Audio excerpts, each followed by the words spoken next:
Mrs. Quigley, age 46. Been suffering for several days since experiencing a blow to the stomach. Will you describe your symptoms, ma'am? I've explained it already. It hurts here. Patient reports abdominal pain radiating to the left shoulder. And she's been dizzy and tired. I get tired every time I come to this godforsaken place. These symptoms are consistent with a lacerated spleen, sir. Surgery is indicated. And how would you expose the spleen to repair the damage, Dr. Dixon?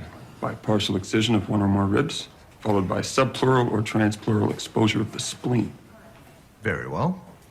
Excuse me, Dr. Forbes, would it be preferable to do a vertical incision of the left linear semilunaris? Preferable how? A shorter, more comfortable recovery time for the patient if the ribs are not excised. Very good, Dr. Όγκτεν. Surgery is in 1/2 hour. Prepare to assist. The rest of you may observe.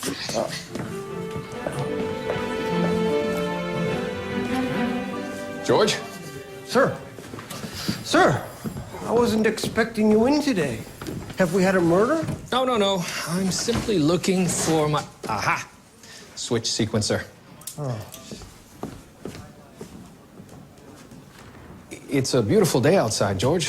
Why don't you go for a walk along the boardwalk? The boardwalk is always teeming with happy young couples. They always come out when the sun shines. We have a call of a pickpocket at Wilton and Young.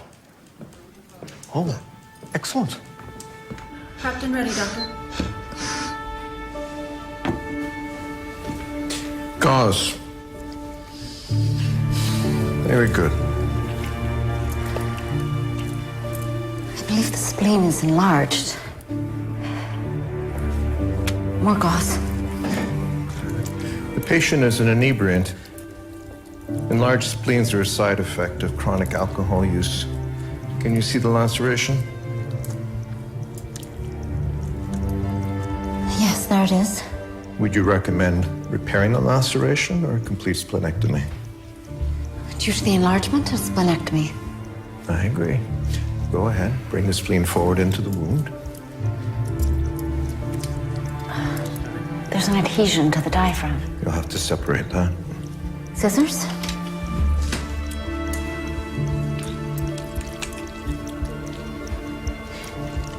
I've gone through the diaphragm. Heartbeat is erratic. She's bleeding. Can you see the injury? Patient's pressure is falling. Do you want me to take over, Doctor?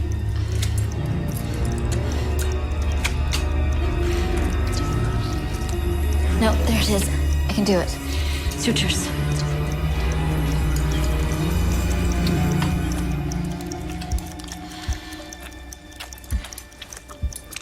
There.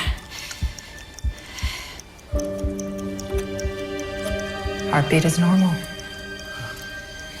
Very good work under pressure, Doctor. Shall we continue? Scalpel. Very well done, Dr. Όγκτεν. Thank you. Congratulations. Thank you, sir. The patient's son's looking for news. Would you like to do the honor? Mr. Quigley, the surgery was quite successful. You can expect your mother to have a comfortable recovery. Thank you, Doctor. Thank you so much. Dr. Forbes, there's an emergency. It's Mrs. Quigley. Excuse me. Mrs. Quigley, what happened?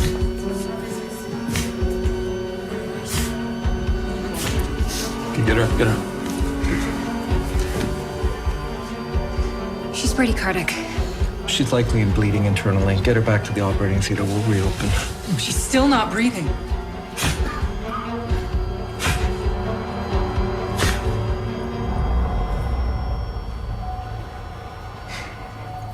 She's gone.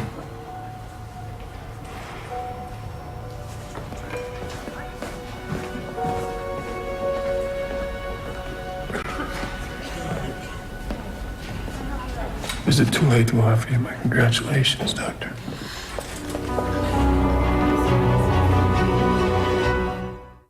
You said it was a simple surgery, that it would be all right for a student to assist. Unfortunately, there were complications. The spleen was enlarged. There were growths. You told me it went well, that she would be all right. I'm so sorry, Mr. Quigley. Everything seems to be fine. Minutes later, she's dead. I understand you're upset. We really did everything we could do to help your mother. What happened then? I don't know, sir. But I promise you, if something went wrong here, I will find out what it is.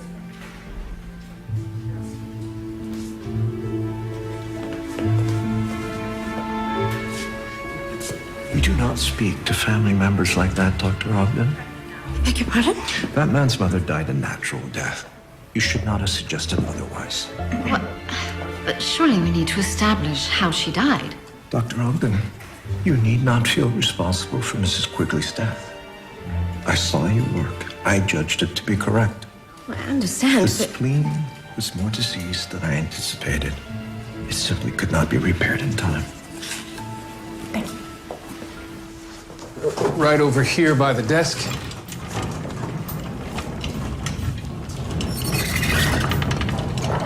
Mr. Jeffrey's men usually wear a uniform.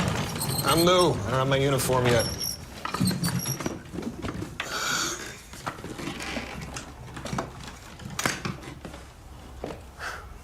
Don't you have something for me to sign? Sir, they told me you wanted Saturday delivery. They didn't give me a uniform. They didn't give me a paper. They said, go to the crazy new house on Lampert Avenue. Actually, it's a modern design. You want me to come back with this after my uniform fitting? No, it's fine. It can stay.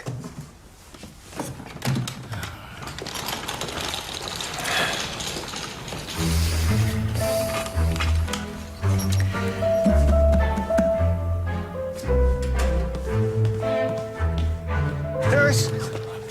Nurse, some help? Of course, Constable.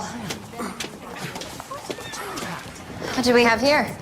Well, Mr. Zerbo was here. Fell and knocked his noggin on a fence wall trying to avoid arrest. Well, I was running because I didn't do anything. We'll get the injury cleaned up and a doctor can take a look. I go out in the morning only to be harassed by the constabulary. It's the same story my whole life. Ever since my papa went off to sea and left me alone with my old uncle. Oh, I've heard this tale before. A rough sailor's lad, made orphan by a winter's shipwreck. Played among the waste and lumber of the shore. Enoch Arden? One of my favorite poems. Nurse, you administered the anesthetic to Mrs. Quigley. Yes. Did you feel her response to the gas was normal?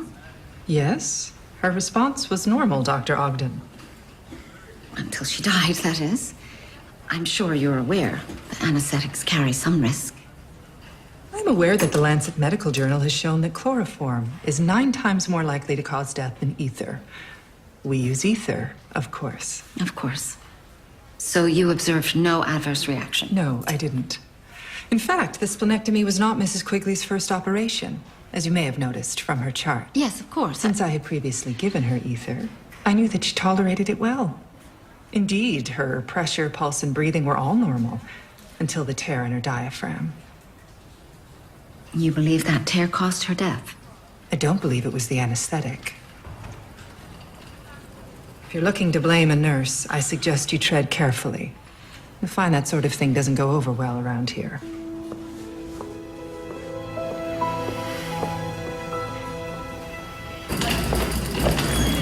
Matron? Will there be a post-mortem on Mrs. Quigley?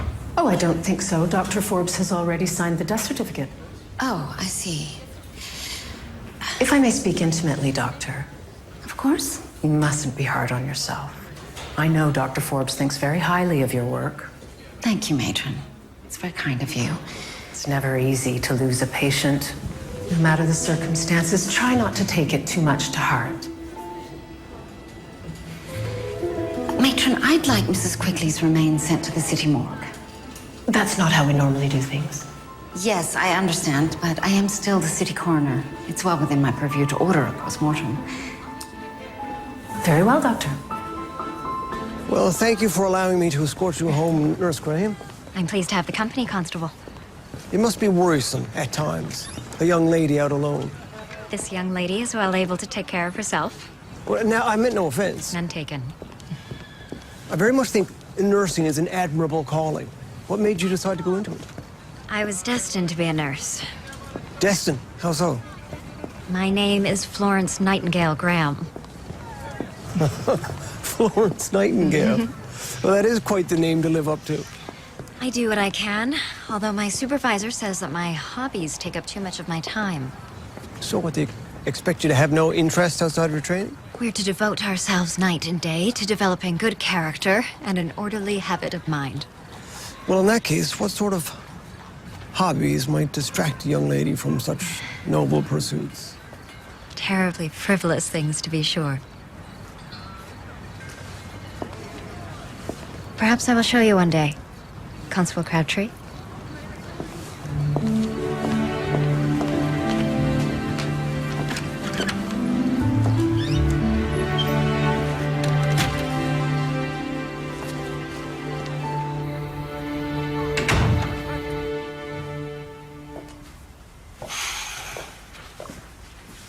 Well, I completed my final supervised surgery today. Oh, that's wonderful, Julia. Congratulations. And the patient died. Oh, I'm sorry. There were complications, but they were minor.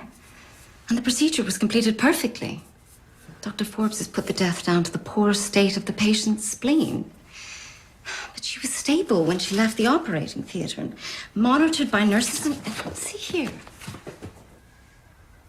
What am I looking for? Her temperature, pulse, and respiration were taken every 5 minutes, and they were all normal. Oh, normal, you say? Exactly. And then she seems to have simply stopped breathing. Doesn't that strike you as strange? What does Dr. Forbes say? That I must temper my ego to the possibility I will lose patience. Well, I suppose that's true. Well, of course it's true. It's simply not the problem at hand. What bothers me is not knowing what went wrong. Dr. Forbes seems to think that nothing's amiss. Well, you did all you could by raising your concerns to him. Yes. Yes. And then I ordered a post-mortem. With Dr. Forbes' agreement. Not precisely. But hopefully Miss Hart will find something that will catch his attention. If you don't suspect murder and she doesn't think she made a mistake on the surgery, what exactly are we looking for? Perhaps this one is for peace of mind. My first thought, of course, was internal bleeding due to the tear in the diaphragm, but her blood pressure returned to normal. There doesn't appear to be excess blood in the abdomen. It would have dissipated by now. Ah. Excuse me, Doctor.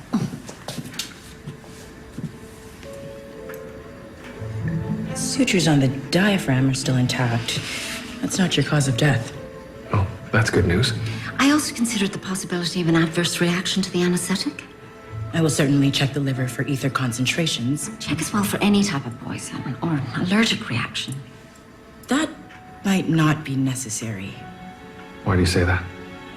The sutures tying off the splenic artery came loose. No. There, below the left costal arch. That must be a common occurrence. Sutures coming loose. I'm sure it happens. Sometimes the tissue is too damaged to hold the sutures. But in this case, I felt quite confident. So there was internal bleeding. Yes. Causing the heart to slow and stop. You know the cause of death. Yes. It was me.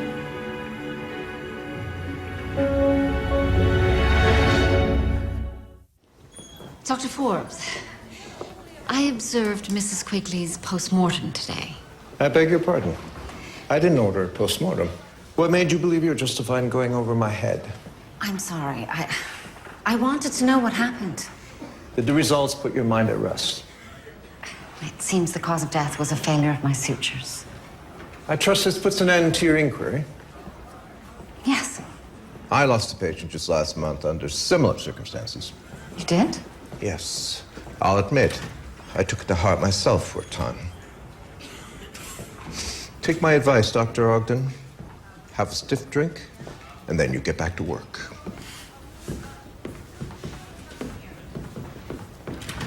So then I looked into this other patient, a Mr. Ross. He also died following routine surgery. People die in hospitals. Yes, but what if these two cases are somehow related?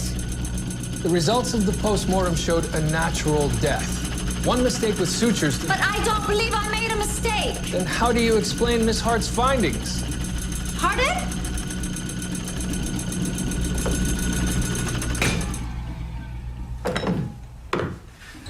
The postmortem results were quite clear. Yes. Miss Hart concluded that the sutures failed, causing the heart to stop. The obvious alternative is that the heart failed first, and then the sutures were damaged during the resuscitation efforts. How did the heart fail? Something must have happened after the surgery. Are you saying someone deliberately tried to kill Mrs. Quigley? It may have been human error.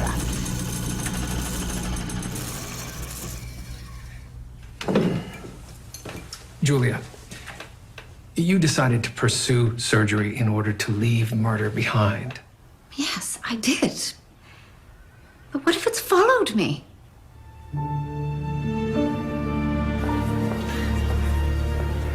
You were assigned to sit with Mrs. Quigley following her surgery, is that correct? Yes. Nurse Sullivan signed her over to me. Very good. And I understand you're instructed not to leave the patient. No, I'm to stay at the bedside and watch for any signs of trouble. And you did that for Mrs. Quigley? You were with her constantly? Yes. Tell me about when she went into distress. It came on suddenly. Her pulse was weak and her breathing irregular. I called for the matron immediately. The anesthetic nurse also responded? Nurse Sullivan? Yes. And the handsome resident came over as well. Dr. Dixon? Yes. So, in the time before you noticed Mrs. Quigley failing, no one but yourself came to her bedside? No. No one at all. Excuse me, sir. It's time to take your medicine.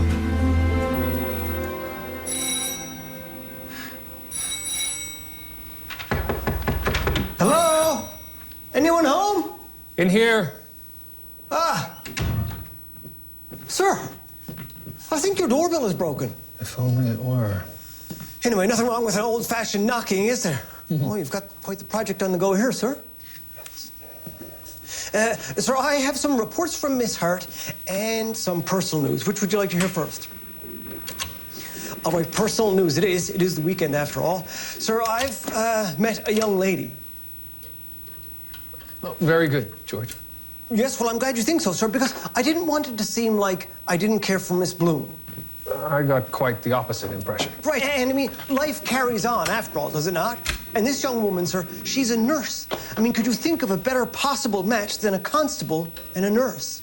It's early days with this young woman, but I know that she is clever, that her name is Miss Graham. I know that she has a pleasant way about her. Excellent. Yes, I thought so too, sir. George, you said you have Miss Hart's test results? Yes, of course. Sir, Miss Hart told me that Dr. Όγκτεν lost a patient yesterday and afterward called for all manner of tests to be done concerning the cause of death. I mean, anesthetic overdose, all kinds of poisons and whatnot. They all came back negative. In fact, the only thing out of the ordinary was some damage to the vein where the injections had been made. Yes. Thank you. So, pardon me for saying, sir, but is it not possible that Dr. Όγκτεν simply made a mistake and doesn't want to admit it? Julia does tend to prefer to be right. I'd like to see the charts of all the recent post-operative deaths. Perhaps you should take your requests up with Dr. Forbes instead of attempting to bully the nurses.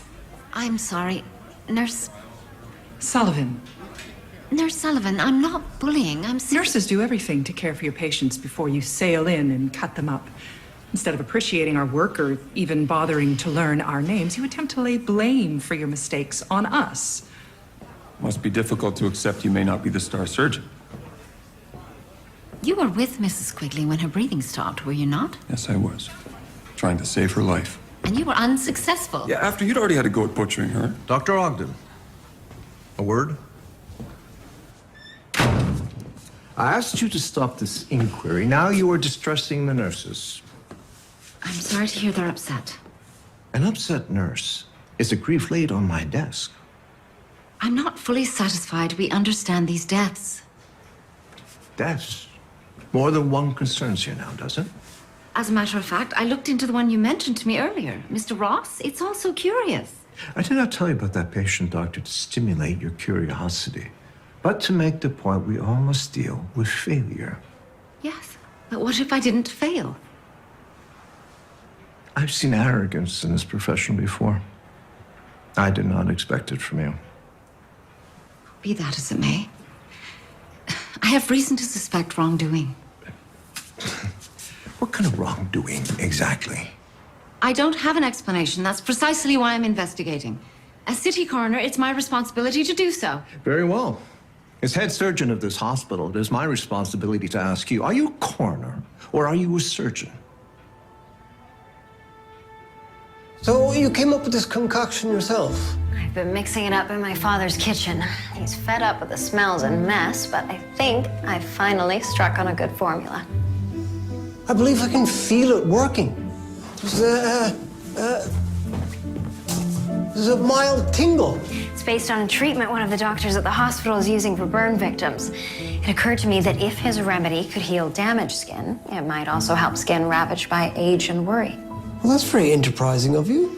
Every woman has the right to feel beautiful. See, anybody who cares so much for others will surely be a good nurse indeed.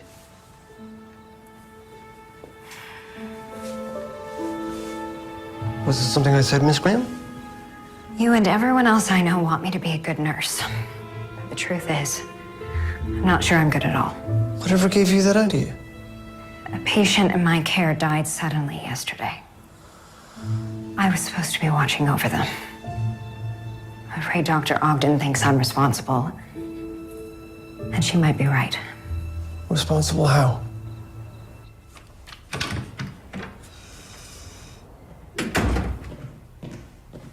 William, will you put the kettle on? We have work to do. But I was going to... I have the chart for every patient who died following surgery in the past year. Something is going on in that ward, and we're going to find out what. All right. So out of all of the patients who died following surgery in the past year, 4 had symptoms in common with Mrs. Quigley and Mr. Ross. It's not a great number, but I wonder if it could be something. Does Miss Hart's report of irritation at the injection site suggest anything to you? Well, none of her medications were likely to cause that reaction. So in all likelihood, we are looking for some sort of poison. I believe so. And if she was poisoned, it had to be between the time she left the operating theater and the time she died. Well, there is one nurse who signed 5 of 6 charts on the days that they died, a nurse Sullivan.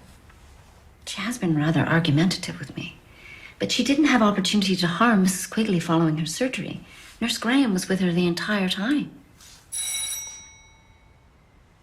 Nurse Graham signed 3 charts.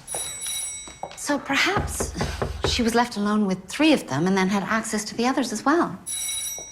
Nurse Graham. Why does that sound familiar? Nurse Graham. Constable Krábtri.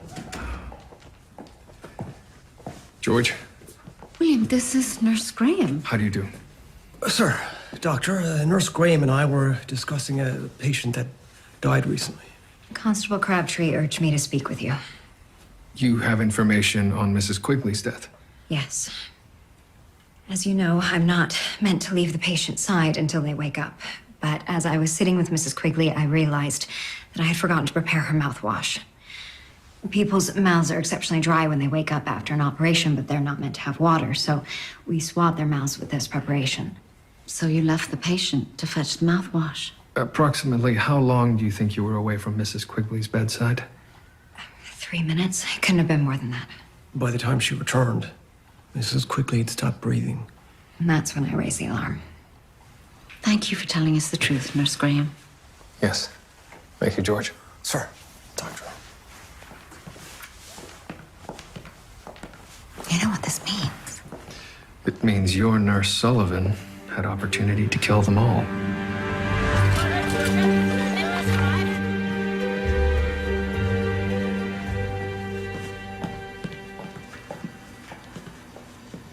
I'm looking for the coroner. How can I help you? You're the coroner? What is your inquiry, sir? I was told my mother was brought here. Edith Quigley. I'd like to make arrangements, and I don't know when she'll be released. The postmortem for Miss Quigley is complete. I'm afraid her remains have not yet been approved for release. But you've discovered why she died? You understand I'm not at liberty to share the results. The case is still under police investigation. Police? What if the nursing superintendent finds out and I'm dismissed? My father will be very disappointed. I meant to help support the family. Well, don't worry about that now. It may never come to pass. I suppose. What you should be thinking about is how wonderfully your new skin cream works. I mean, my face is positively aglow today. You're quite right, Constable. Maybe it's my cream. Maybe it's your natural magnetism. You think I have natural magnetism? Well, you certainly have something, Mr. Krábtri. But I'm sure you've had more than your share of ladies tell you that. I wouldn't say there were that many. Well, then you don't associate with very perceptive people.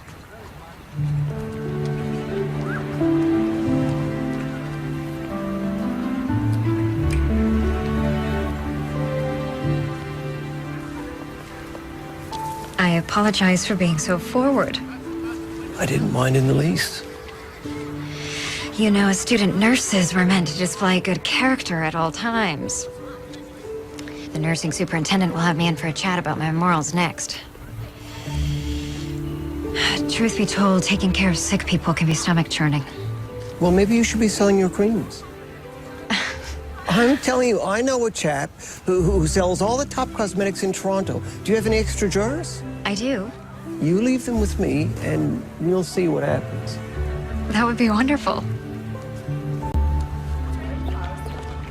Nurse Sullivan, we'd like to speak to you about the deaths of several patients. We've identified 6 post-operative deaths of interest. I thought since you worked closely with each patient, you may have insights. You say insights, and yet you're here with a detective. What you mean is you suspect me. You cared for each of these 5 patients on the days that they died. I'm the best anesthetic nurse in the department. Dr. Forbes often requests me. We believe Mrs. Quigley may have been poisoned sometime after her surgery. What kind of poison? We don't know yet. Oh, no one would want to do such a thing. Besides, no one would have the opportunity. Nurse Graham was monitoring the patient. Actually, she stepped away for several minutes and came back to find that Mrs. Quigley wasn't breathing. When you monitor the patients after a surgery, do you ever have cause to leave them alone? Absolutely not. Not until they come out of anesthetic and are resting comfortably. Meaning that in each of these 5 cases, you were the only person with opportunity to have harmed the victims. If you say so.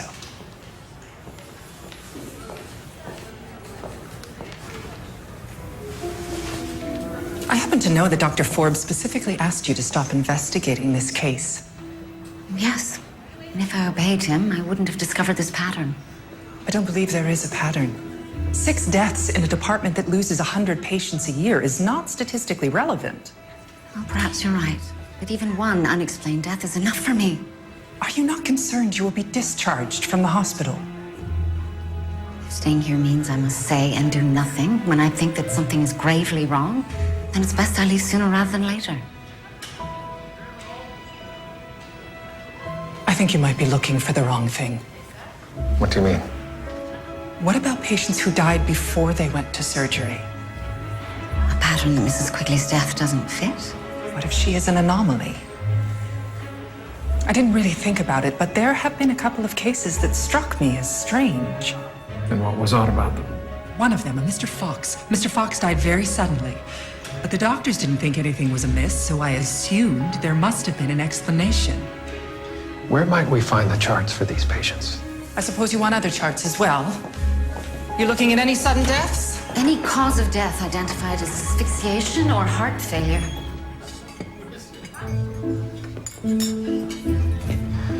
Mr. Ducharme has agreed to stock your creams, Miss Graham.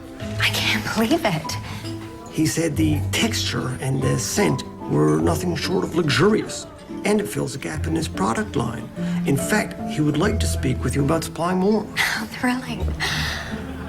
Oh my goodness, though it's all in jam jars. Yes, and Mr. Ducharme mentioned the labels. I think you should call it Florence Nightingale Graham's Skin Cream for Your Face. I don't want to be associated with hospitals and illness.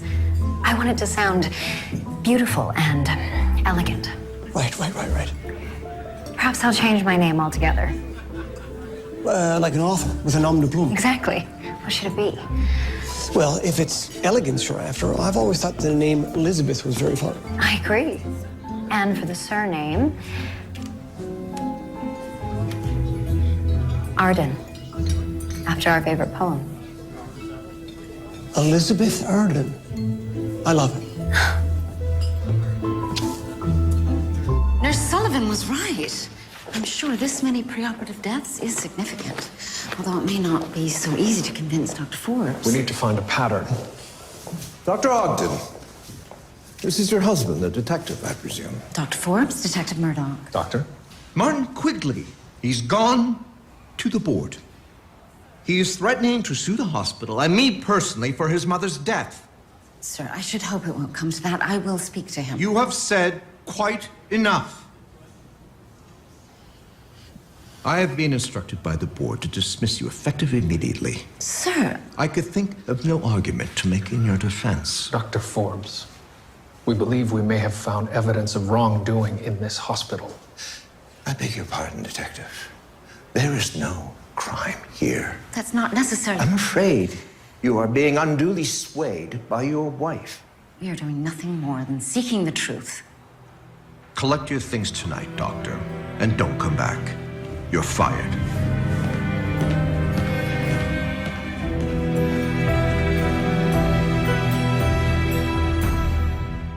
To dismiss you without inquiring as to the investigation is unconscionable. Dr. Forbes is convinced I'm indulging my own ego. Then let's prove him wrong. I did notice something last night. The deaths that Nurse Sullivan found peculiar were all patients admitted for conditions related to alcoholism. And half of these other patients were also admitted for conditions related to the abuse of alcohol. Isn't it natural for inebriants to get sick and die at a higher rate? Yes. But in all likelihood, they would die of the condition that brought them to the hospital. Spleen laceration, liver disease, gastric ulcers. But look, William, the cause of death in all of these patients is strangely similar. So no matter what ailment brought them in, they all died of the same thing. They were murdered.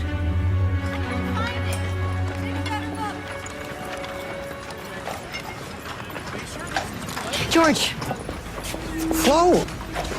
What a lovely surprise. I expected you to be at the hospital. I've just come from there. I turned in my uniform. Oh, no. You've been dismissed after all. Not at all. I withdrew. You withdrew? Why? It's incredible. I checked in with Mr. Ducharme, and he's already sold half the creams you gave him. In less than a day, George. Well, that's wonderful, but it's only been a day. I mean, is it not premature to leave your profession? Think of it not as leaving one profession, but starting another. Mr. Ducharme and I had a heart-to-heart. He's a kindred spirit with a true passion for feminine beauty. I have noticed that about him. He has a dear friend in New York City who has a place for a bookkeeper at a real cosmetics company.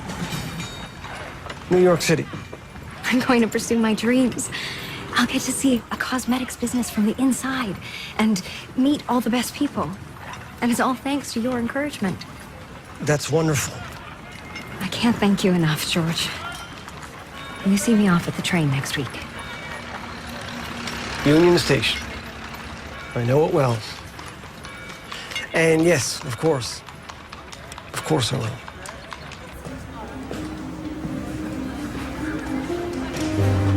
This way, gentlemen.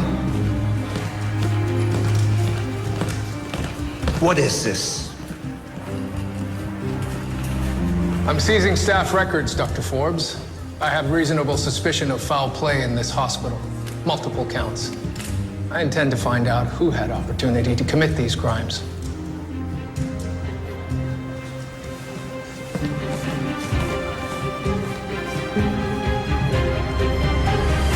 So 7 members of the attending staff were present at each of these suspicious deaths. So we interview them all, find out who among them has a particular resentment toward alcoholics. We could search their homes, see if we can find something suspicious. Or we could find the next victim. I thought I was finished with the two of you. Not quite yet. We believe we know how Mrs. Quigley died. She died because she was ill. Please, Dr. Forbes, there's more to it than that.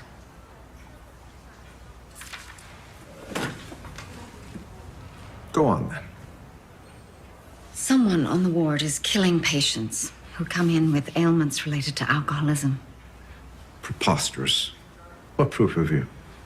These habitual inebriants all somehow died of the same cause of death. We don't believe it to be medical error after all. We also have a list of all of the staff members who were on duty at the time of their deaths who had opportunity to kill the patients. Am I on this list? You are. So you can help vindicate yourself by assisting the investigation. And how would I do that? The next time someone with this victim profile is admitted, we'd like to put a constable on the ward undercover. Patients admitted with complaints related to excessive alcohol use. Yes. Someone like that was admitted yesterday. Surely no one would attempt to do this again, knowing that you have been investigating. This person has been killing with impunity for some time. And using a poison that mimics natural causes. They may believe that they are utterly safe.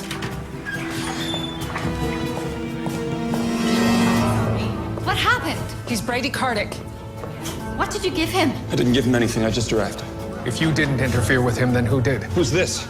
Can't you see we're trying to save a man's life? We need to know what the poison is if we're going to help him. Poison? Yes, I believe this man was poisoned, as well as Mrs. Quigley and countless others. Well, it wasn't me. Who else was in here with him? No one. Only the matron was here when Nurse Sullivan and I arrived. Matron Ingram. Pulse. It's fading. He's not responsive. What did you give him? Nothing. This man's a drunk. He's made himself sick. Tell us what the poison is and how to stop this. Save this man's life and hope the courts will have mercy on you. I have need of no one's mercy. You may need it soon. Saving this man's life may mean the difference between you living or hanging by your neck. He was warned. He was told to stop drinking. Are you willing to die? For him. And with far less dignity than you afforded your victims. It was potassium chloride. We need calcium chloride right away. I'll get it. What about Krau's chest compression method? It's not accepted procedure. We have nothing to lose. Fine. Let's turn him. That's why we didn't find the poison. Elevated levels of potassium would only imitate symptoms of heart failure.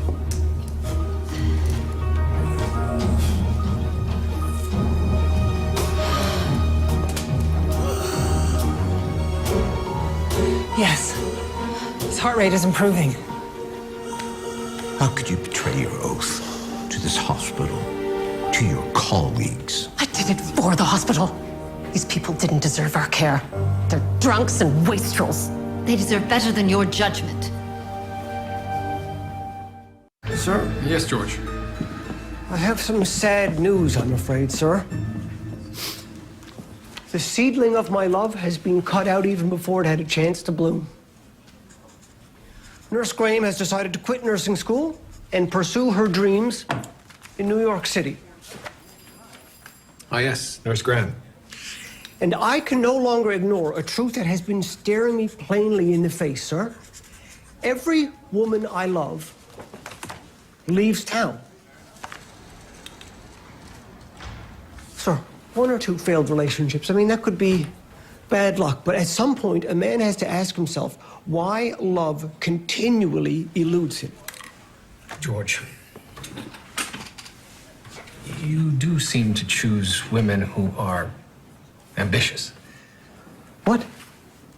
Well, the women that you have loved, all seem to be women who are willing to sacrifice everything they know in order to pursue their goals.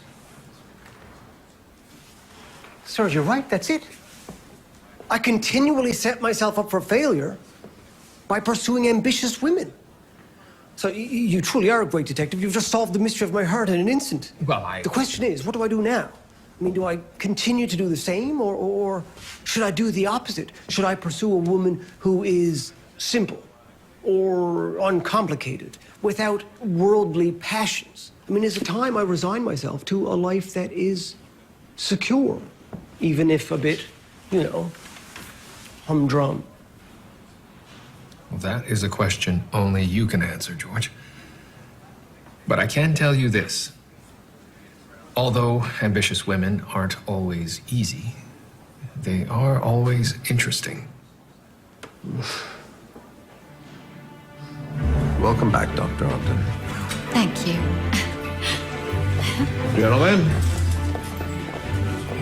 I must admit, I was quite impressed to see you catch the killer in our midst. Thank you, Dr. Dixon. And I completed my 12th surgery while you were away. Oh, second place suits you. For now. Nurse Sullivan, you'll be administering anesthetic in the operating theater today? I will. I'm glad to hear it. You just don't want to learn someone else's name, do you? I have much more important things to do. Hello, Mr. Kerrigan. I'm Dr. Julia Όγκτεν. I'll be your surgeon today. Julia! I'm home!